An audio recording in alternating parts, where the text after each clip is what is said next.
vas prendre ta Bible. Nous allons commencer par le livre d'Ésaïe au chapitre 9, verset 6. C'est un passage que le Seigneur nous avait donné hier, qu'on n'avait pas lu. Ésaïe chapitre 9, verset 6.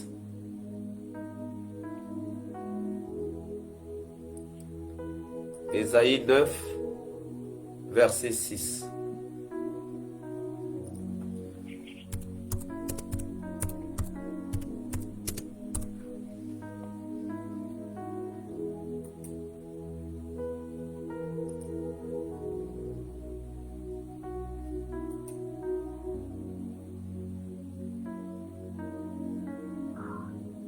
Est-ce que quelqu'un a trouvé?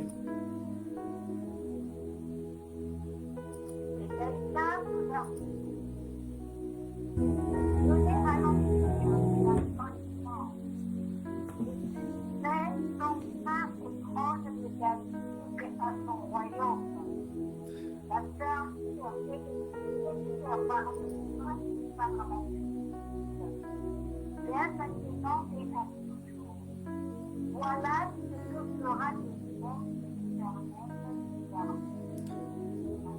Amen. Prends le verset 5.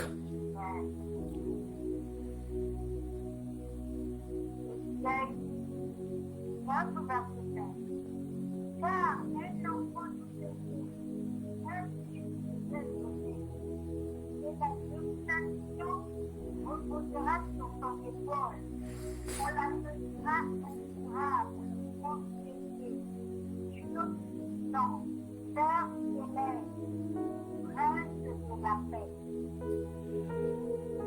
Alléluia. Pour les autres, vous prenez, pour les autres, c'est le verset 6.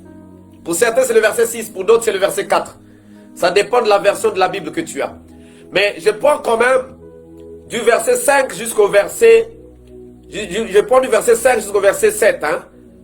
Comme ça, tu vas voir dans quelle version tu es. Verset 5 de la version que j'ai. Car toute chaussure qu'on porte dans la mêlée et tout vêtement guerrier roulé dans le sang seront livrés aux flammes pour être dévorés par le feu. Verset 6. Car un enfant nous est né, un fils nous est donné, et la domination reposera sur son épaule. On l'appellera admirable, conseiller, Dieu puissant, Père éternel, Prince de la paix. Verset 7. Donner à l'empire de l'accroissement et une paix sans fin au trône de David et à son royaume. L'affermir et les soutenir par le droit et par la justice, dès maintenant et à toujours. Voilà ce que fera le zèle de l'Éternel des armées. Alléluia. Bien-aimés, on a déjà dit que le Seigneur était en train de nous emmener dans la dimension de l'adoration. Il nous a encore rappelé sur la connaissance. Osée chapitre 4 verset 6, mon peuple périt faute de connaissance. Et il nous a encore parlé par Jean chapitre 4 du verset 21 jusqu'au verset 23, où il est en train de parler à cette femme et en train de dire que vous adorez ce que vous ne connaissez pas. Mais nous adorons ce que nous connaissons. Donc, la connaissance de Dieu est une chose primordiale dans notre relation avec Dieu. Nous voulons adorer Dieu, nous voulons prier Dieu. Connaissons-le, apprenons à le connaître. Comme ça, on saura que ça, il aime, ça, il n'aime pas. Ça, je peux faire, ça, je ne peux pas faire. Et donc, hier, Dieu nous a parlé en nous disant que nous ne pouvons pas le connaître si nous ne passons pas par le Fils. Parce que la Bible dit, nul ne connaît le Père si ce n'est le Fils. Et le Fils, c'est Jésus-Christ qui est venu. Nous allons continuer à apprendre, à chercher à comprendre, à connaître Jésus-Christ, le Fils. Et voilà pourquoi, aujourd'hui, hier soir, le Seigneur nous avait donné ce passage, mais on ne l'avait pas lu. Je bénis encore mon frère qui est vraiment vigilant, qui est en train de recevoir vraiment les choses que le Seigneur est en train de donner, les compléments par rapport à notre avancement. Que Dieu te bénisse encore, mon frère. Alors, verset 5 dit, car un enfant nous est né, un fils nous est donné. Un enfant nous est né, un fils nous est donné. Bien-aimés, nous devons apprendre à réellement le connaître. Celui que nous servons, celui que nous voulons aller adorer. Il y a trop de choses qu'on dit. Oh, Jésus-Christ est Dieu. Oh, Jésus-Christ n'est pas Dieu. Oh, Jésus-Christ était blanc. Oh, Jésus-Christ était noir. Oh, Jésus-Christ. Apprenons maintenant, c'est Jésus-Christ. À connaître, c'est Jésus-Christ. Ici, on nous dit quoi? Ce passage nous dit, un fils nous est né. Un fils. Car un enfant nous est né. Un fils nous est donné. Donc, on est en train de présenter quelqu'un qui est un fils. Qui est un enfant. Donc, un enfant de son père. Il est l'enfant de son père. Il est fils de son père. Bien-aimé, il est fils de son père. Il est l'enfant de son père. La Bible dit, et la domination reposera sur son épaule. C'est-à-dire, le fils là va avoir la domination sur son épaule. Il va avoir la domination sur son épaule. C'est pour dire quoi? C'est comme un chasseur qui met son fusil sur son épaule.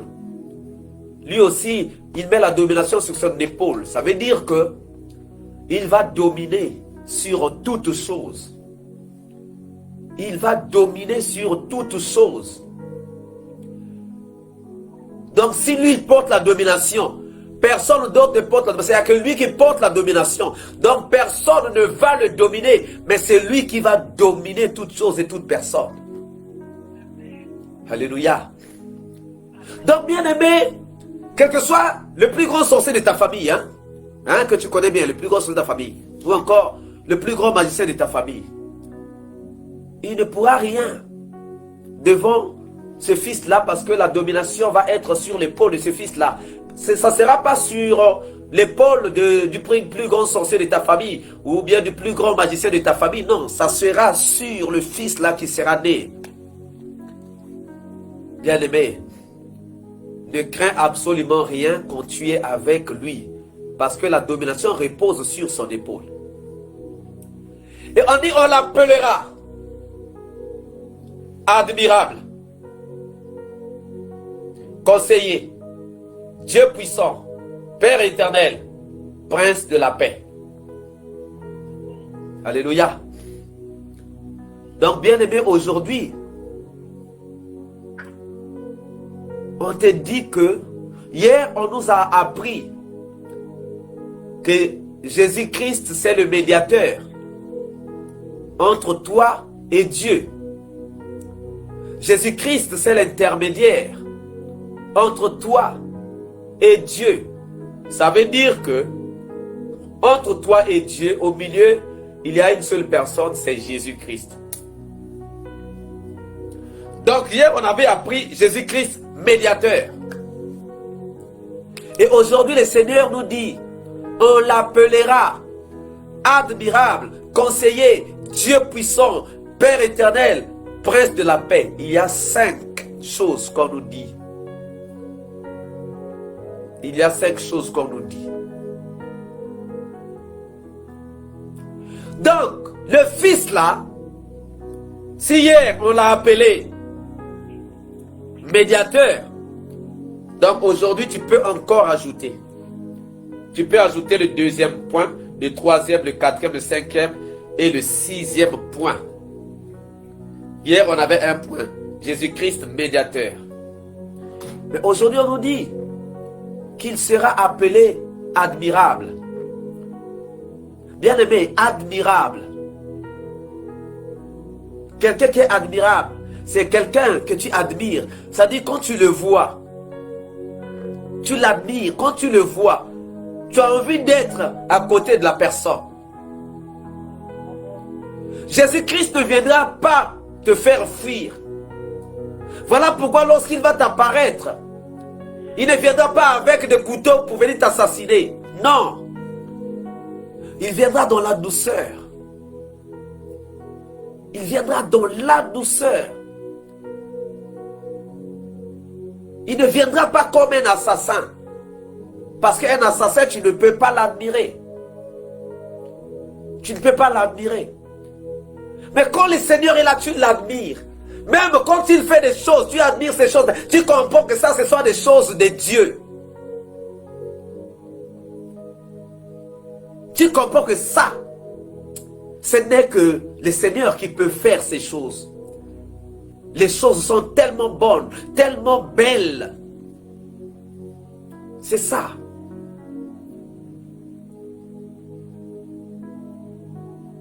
On l'appellera admirable. On ne l'appellera pas d'un nom qui te fait fuir, non. Mais on l'appellera admirable. Parce que ces choses, quand tu vas avoir ces choses, tu vas te dire, oui, ça vraiment, ce qu'il vient de faire, c'est tellement beau, c'est tellement joli. C'est tellement intéressant, ça. C'est ça qui s'est passé. Quand Adam a vu Ève, oh, voilà cette fois-ci celle qui est os de mes os, chair de ma chair. Il s'était ébloui. Parce qu'il avait trouvé une merveilleuse création de Dieu. Il dit, waouh! Waouh! Waouh! Oh Seigneur, tu es merveilleux. Tu viens de faire Ève, tu es merveilleux. Ébloui. Parce que ce que Dieu avait fait était tellement merveilleux pour lui. Dieu fait des choses qu'on admire. Pas des choses qu'on regarde après, on se détourne de visage. Non. On a envie de regarder. On a envie que ça persiste encore. C'est comme des gens qui ne veulent pas faire des témoignages, qui m'ont donné beaucoup de témoignages aujourd'hui. Et je dis toujours que non, voilà, ça. Bon, est-ce que ça, quelqu'un peut faire ou non? Est-ce que ton oncle peut faire? Non. Est-ce que ton grand-père peut faire? Non. Est-ce que Macron peut faire ça? Non. Il n'y a que le Seigneur qui peut faire. Bien aimé, il y a des choses que si Dieu ne les fait pas, tu ne les verras pas.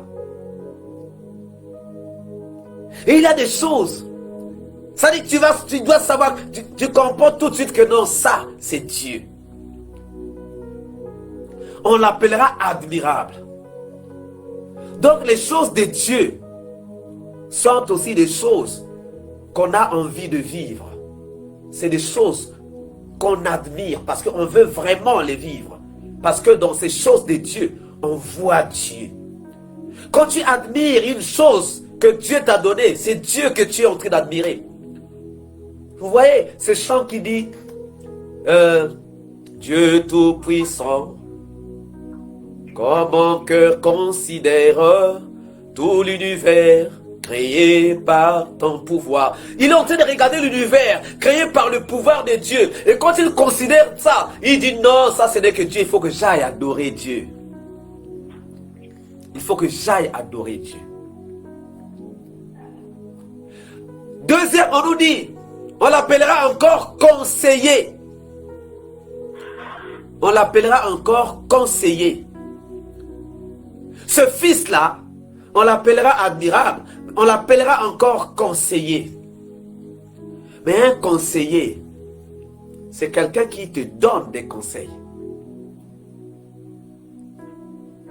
Bien-aimé, un conseil, c'est celui qui vient, qui te donne des conseils.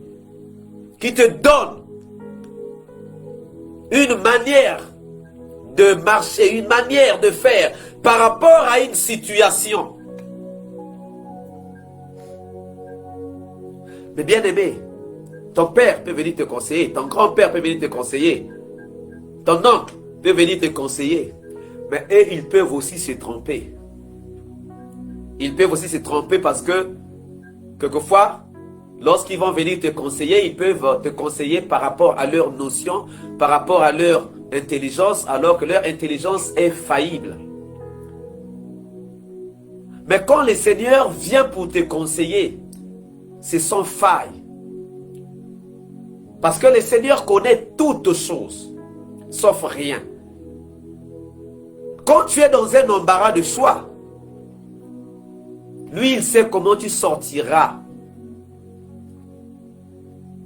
Tu es dans un embarras de choix, mais lui, il sait comment tu sortiras de cet embarras de choix. Donc, tu pourras l'appeler pour te conseiller quand tu as quelque chose, quand tu as un choix à faire. Bien-aimé, n'écoute pas les voix qui ne te parlent pas de la part du Seigneur, parce que ton conseiller, c'est le Seigneur. Voilà pourquoi dernièrement, je vous avais dit, attention. Oui, la vidéo, l'audio qui circule que non, le 8, le ciel et la terre, c'est pas, le soleil va devenir rouge. On n'a pas vu ça. Parce que cette personne n'est pas venue te parler de la part de Dieu. Dieu vient te donner des conseils, mais pas des conseils qui te troublent, mais des conseils qui apaisent ton cœur. Donc, ce fils-là qui sera né, on l'appellera admirable, on l'appellera aussi conseiller. Bien-aimé, dans tous tes choix, dans toutes choses, demande conseil au Seigneur.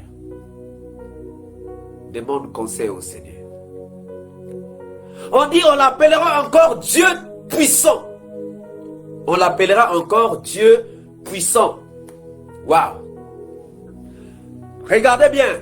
On dit, fils, enfant. Un enfant nous est né, un fils nous est donné. Et la domination reposera sur son épaule. On l'appellera admirable, conseiller. On dit encore Dieu puissant. Donc déjà aujourd'hui, tu peux enlever l'équivoque qu'il y a dans ta tête. Parce qu'il y a des gens qui se disent, est-ce que Jésus-Christ est Dieu? Est-ce que Jésus-Christ est fils de Dieu? Est-ce que Jésus-Christ est père de Dieu? Est-ce que Jésus-Christ est oncle de Dieu? Bien-aimé, ce soir, tu sais que Jésus-Christ sera appelé Dieu puissant. Alléluia. Donc, ne mets plus d'équivoque dans ta tête.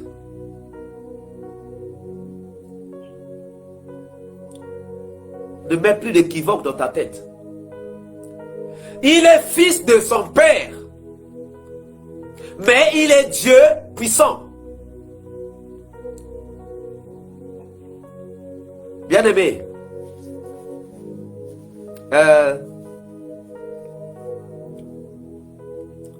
en Lingala on dit,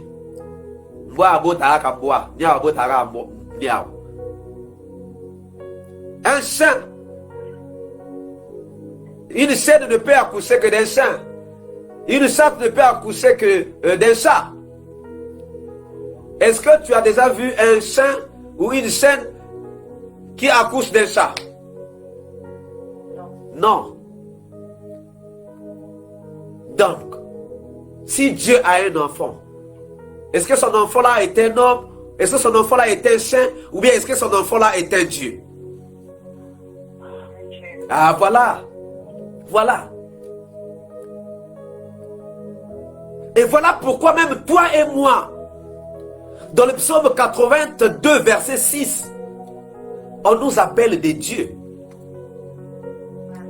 Ah, bien-aimé, est-ce que tu savais que tu étais un Dieu? La Bible dit, j'avais dit que vous êtes des dieux, parce que vous êtes des fils du Très-Haut. Donc, nous sommes des dieux parce que nous sommes des fils du Très-Haut. Tu es un enfant de Dieu, du coup, tu deviens aussi Dieu. Même Moïse était Dieu. Dieu lui avait dit, je te fais Dieu pour Pharaon. Je te fais Dieu pour Aaron. Bien-aimé, tu es un Dieu, hein? Dans ta famille, tu ne comprends pas à un certain moment, hein? Donc, l'enfant de Dieu ne peut pas être un chien. L'enfant de Dieu ne peut pas être, c'est pas un poisson, mais l'enfant de Dieu est un Dieu. Et voilà pourquoi ici on nous dit, on l'appellera aussi Dieu puissant. Mais pas Dieu faible, bien-aimé. On ne l'appellera pas Dieu faible, mais on l'appellera Dieu puissant. Dieu puissant. Ça veut dire quoi? Que Jésus-Christ, il est admirable. Il est conseiller. Il est là pour nous conseiller. Mais il est aussi Dieu, mais Dieu puissant. Il n'est pas Dieu faible.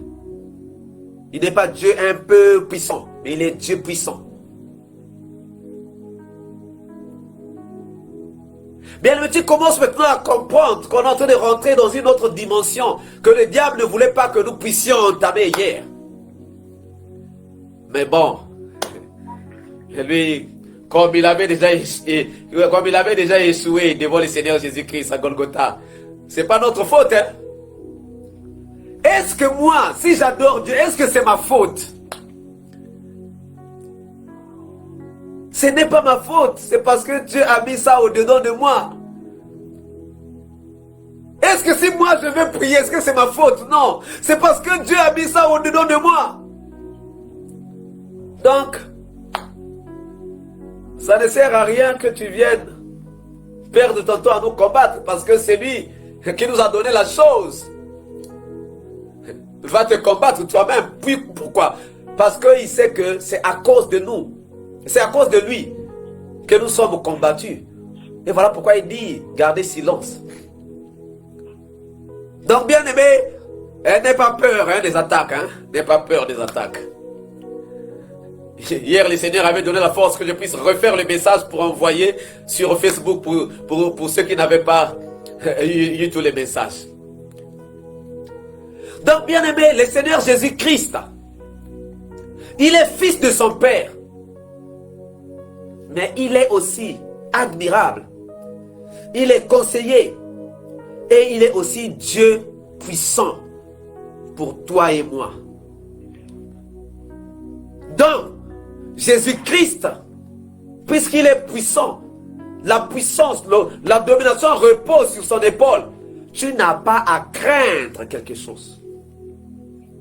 Ce que tu dois craindre, c'est ce que lui, il peut faire contre toi. Mais ce que les gens, même le plus grand féticheur de ta famille, il n'a rien à te faire. Le plus grand marabout de ton quartier, le plus grand sorcier de ta ville, de la ville où tu es, il ne peut absolument rien te faire. Rien. Parce que la domination repose sur l'épaule de notre Seigneur et Sauveur Jésus-Christ. On dit encore, on l'appellera Père éternel. On l'appellera aussi Père éternel. Ce fils-là sera, cet enfant qui nous est né, ce fils qui nous est donné, sera, en fait, il aura la domination sur lui, sur son épaule. Et son nom sera admirable, son nom sera conseiller, son nom sera Dieu puissant. Mais on dit encore, son nom sera Père éternel. Donc, bien-aimé, quand tu entendras Père éternel, ne sois pas étonné qu'on puisse parler de Jésus-Christ ou encore du Père de Jésus-Christ.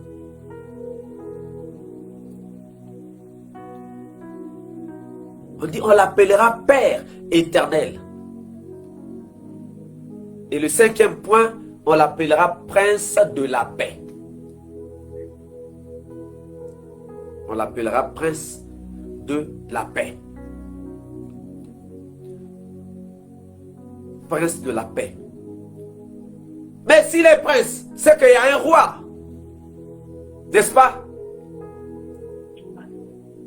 Parce que le prince, il devient roi, non? Lorsque le roi n'est plus là. Le prince devient roi. Si le prince sait qu'il y a un roi qui est là. Et le roi c'est qui? C'est le père du prince. Alléluia. Le roi c'est le père du prince. Jésus-Christ, c'est lui qui va nous emmener à connaître son père. Parce qu'il a dit que nul ne connaît le père si ce n'est le fils qui est venu le révéler. Donc il reconnaît lui-même qu'il est fils. Et il est en train de parler de son père. Son père l'a envoyé pour nous ouvrir les yeux pour que nous puissions connaître son père. Mais il a aussi la nature de son père. Son père est Dieu, lui aussi il porte la nature divine.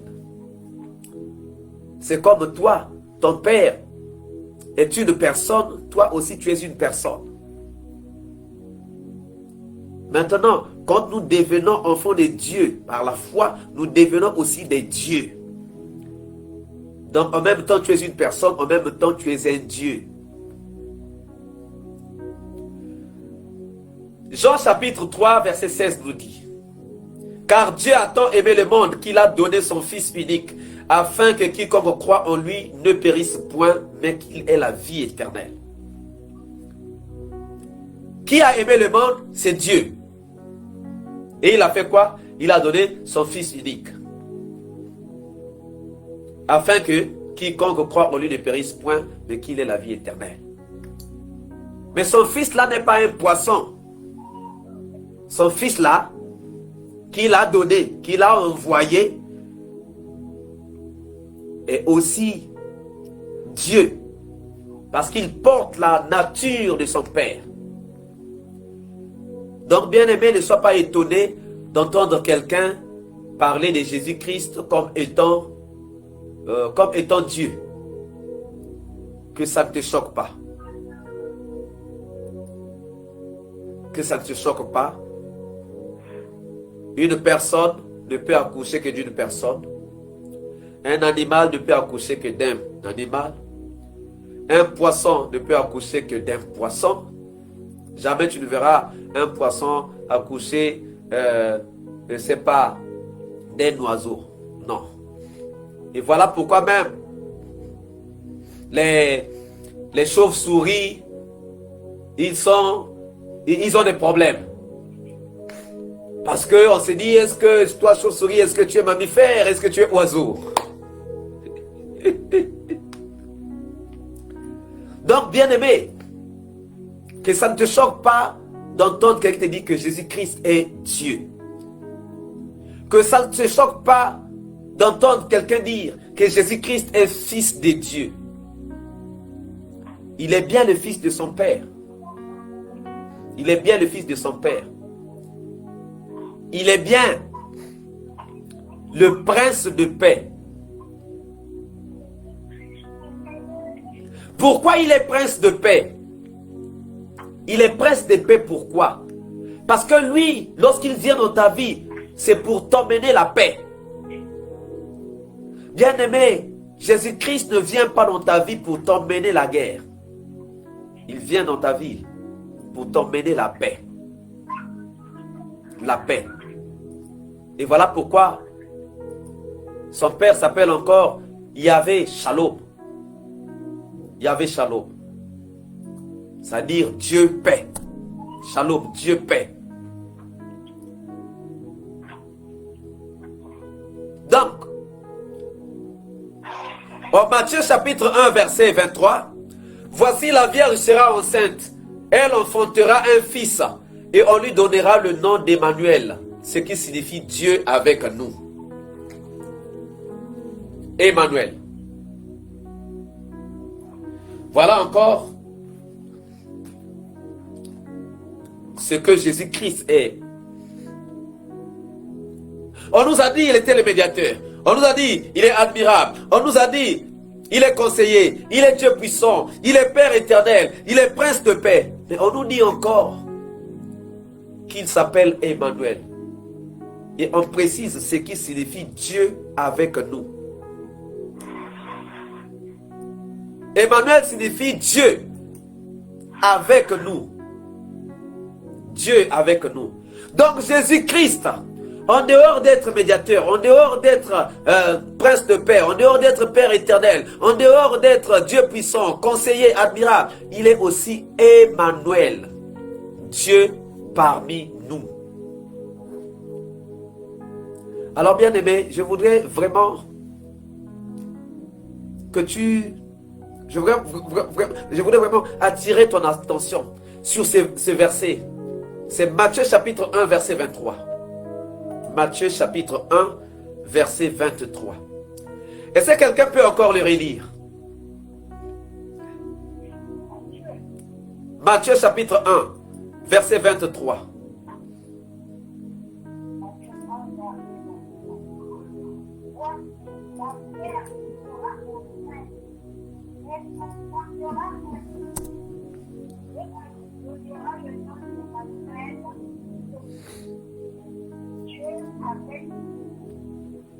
Alléluia. Voici la Vierge sera enceinte. Mais comment est-ce qu'une Vierge peut être enceinte, bien-aimée? On a dit la Vierge sera enceinte.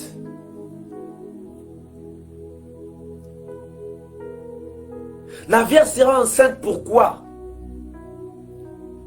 Parce que la Vierge tombera enceinte, pas par la vertu des humains, mais par un mystère. Un mystère. Bien aimé, le Seigneur Jésus-Christ n'est pas n'importe quoi. Il n'est pas n'importe qui. Il est venu par le chemin des mystères. La Vierge a porté une grossesse. La Vierge a porté une grossesse. C'est pour dire que le Père de notre Seigneur n'est pas un homme. N'est pas un homme visible. Voilà, bien-aimé. Donc ce n'est pas n'importe qui. Voilà pourquoi on dit qu'il est souverain sacrificateur de l'ordre de Melchisédek. Parce que Melchisédek n'est venu de nulle part. Il n'a ni père ni mère. Une personne comme ça, est-ce que toi tu as déjà vu quelqu'un qui n'a pas de père, qui n'a pas de mère? Peut-être que le père, il n'a pas de père, le père est mort. Peut-être qu'il n'a pas de mère, la mère est morte. Peut-être que bon, il n'a pas de père parce que sa maman était partie avec beaucoup d'hommes qu'on ne peut pas savoir qui avait enfanté qui avait enceinté la dame. Mais celui-là, il est sorti de nulle part. C'est-à-dire, c'est comme si tu es dans la rue, tu es en train de marcher dans la rue, tu vois quelqu'un qui tombe devant toi. Tu ne sais pas d'où il vient. Et voilà pourquoi on dit que Jésus-Christ était souverain sacrificateur de l'ordre de Melchisédek. On reviendra sur ça après, bien-aimé. Donc, l'ordre de Melchisédek, c'est-à-dire le mystère de l'apparition. Donc, fais confiance à Jésus-Christ. Il n'est pas n'importe qui, c'est un mystère. Et si tu comprends ce mystère, bien-aimé, tu déboulonnes tout ce qu'il y a de boulon dans ta vie. Si tu comprends Jésus-Christ, bien-aimé, tu as la clé. La clé pour tout dans ta vie. Parce que le comprendre te permettra d'améliorer ta manière de prier, d'améliorer ta manière d'adorer, d'améliorer en fait, tu sauras qu'il faut ça, il faut ça, il faut ça. Et à chaque fois que tu feras des avancées, la main de Dieu ne manquera pas de descendre sur toi, sur ta maison, sur ta famille. Parce que ce que tu es en train de faire, ça ne sera pas bénéfique seulement pour toi, mais aussi pour ta maison et pour ta famille. Il dit, crois seulement et tu seras sauvé, toi et toute ta famille. Donc, bien-aimé, travaille, et pour toi-même, et pour ta famille aussi. Donc, ici, on dit, la Vierge sera enceinte.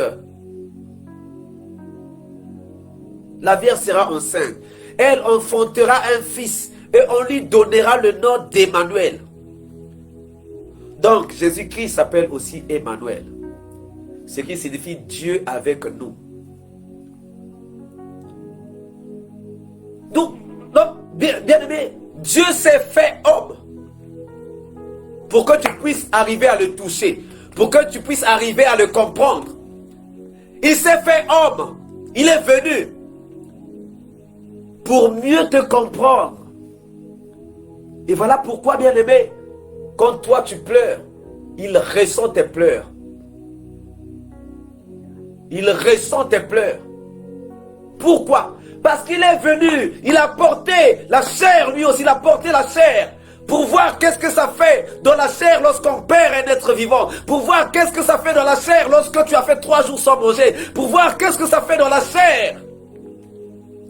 Il a porté la chair pour mieux te comprendre. Pour mieux me comprendre, pour mieux te comprendre.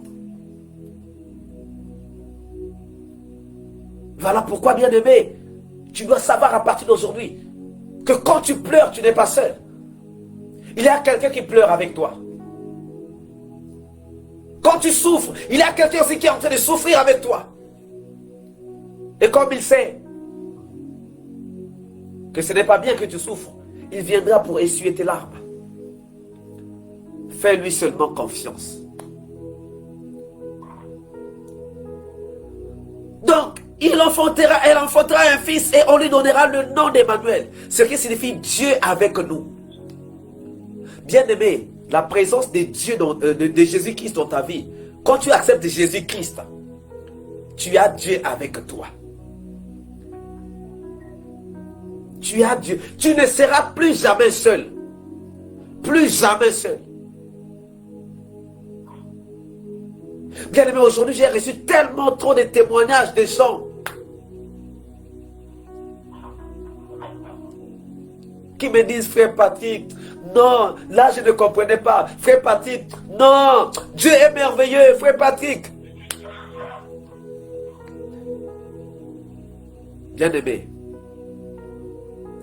c'est parce qu'ils ont fait l'expérience avec ces dieux.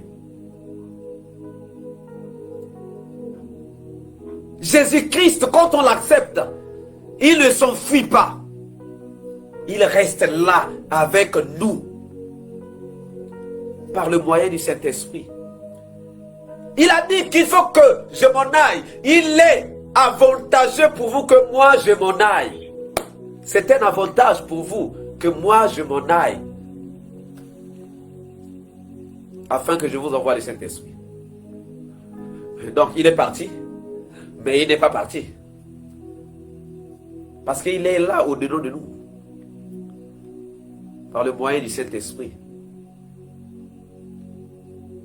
Donc, bien-aimé, apprends à connaître ce Seigneur Jésus-Christ et tu comprendras le mystère de Dieu. Et il y a des choses dont tu n'auras plus jamais peur dans ta vie.